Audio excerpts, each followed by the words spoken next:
You got people like this around you. Country's full of them now. People walking around all day long, every minute of the day, worried about everything. Worried about the air, worried about the water, worried about the soil. Worried about insecticides, pesticides, food additives, carcinogens. Worried about radon gas, worried about asbestos. Worried about saving endangered species. Let me tell you about endangered species, all right? Saving endangered species is just one more arrogant attempt by humans to control nature. It's arrogant meddling. It's what got us in trouble in the first place. Doesn't anybody understand that? Interfering with nature. Over 90%, way over 90% of all the species that have ever lived on this planet, are gone. They're extinct. We didn't kill them all. They just disappeared. That's what nature does. They disappear these days at the rate of 25 a day. And I mean regardless of our behavior. Irrespective of how we act on this planet, 25 species that were here today will be gone tomorrow. Let them go gracefully. Leave nature alone. Haven't we done enough?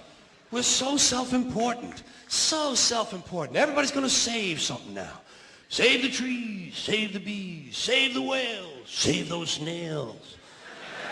And the greatest arrogance of all, save the planet.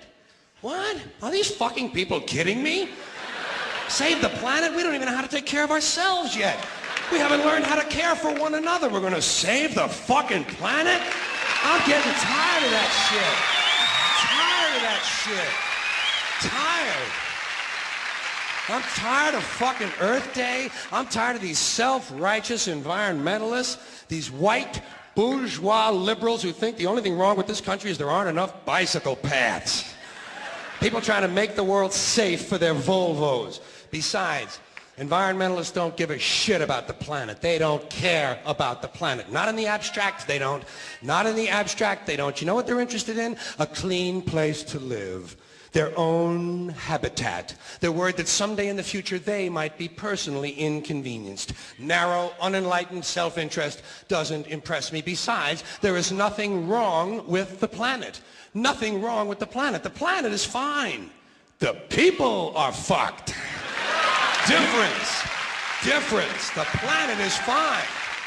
Compared to the people, the planet is doing great. It's been here 4.5 billion years. Did you ever think about the arithmetic? Planet has been here 4.5 billion years. We've been here, what, 100,000? Maybe 200,000? And we've only been engaged in heavy industry for a little over 200 years. 200 years versus 4.5 billion. And we have the conceit to think that somehow we're a threat? That somehow we're going to put in jeopardy this beautiful little blue-green ball that's just a-floating around the sun? The planet has been through a lot worse than us. Been through all kinds of things worse than us. Been through earthquakes, volcanoes, plate tectonics, continental drift, solar flares, sunspots, magnetic storms, the magnetic reversal of the poles, hundreds of thousands of years of bombardment by comets and asteroids and meteors, worldwide floods, tidal waves, worldwide fires, erosion, cosmic rays, recurring ice ages, and we think some plastic bags and some aluminum cans are going to make a difference? The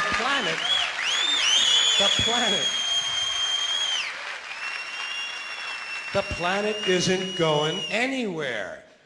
We are. We're going away.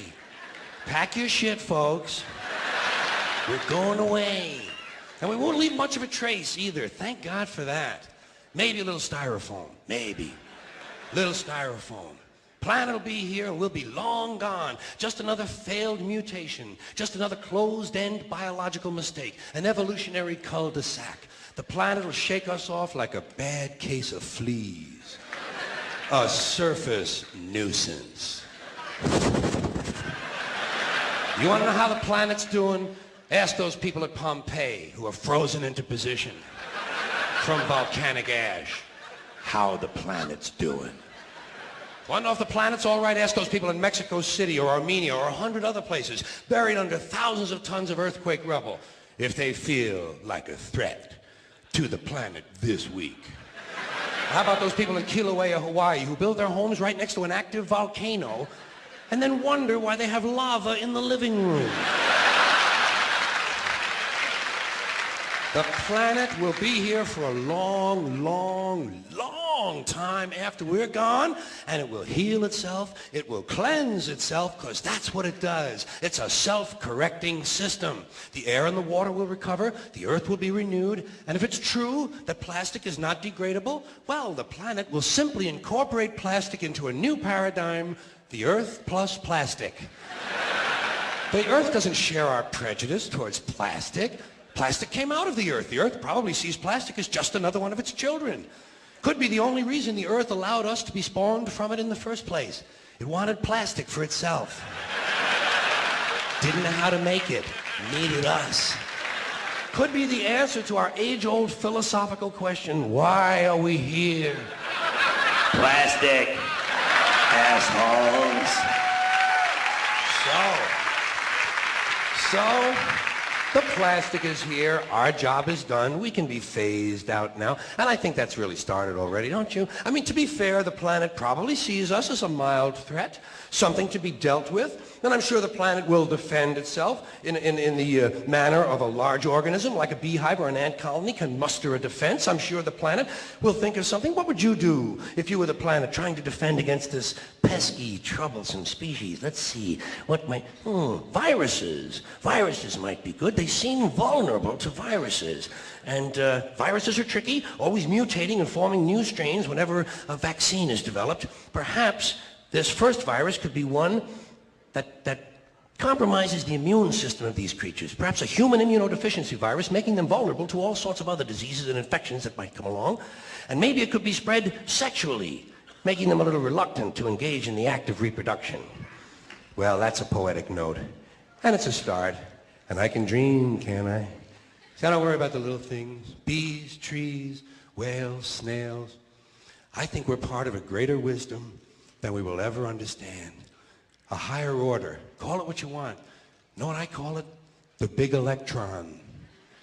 The big electron. Whoa. Whoa. Whoa. It doesn't punish. It doesn't reward. It doesn't judge at all. It just is. And so are we. For a little while. Thanks for being here with me for a little while tonight.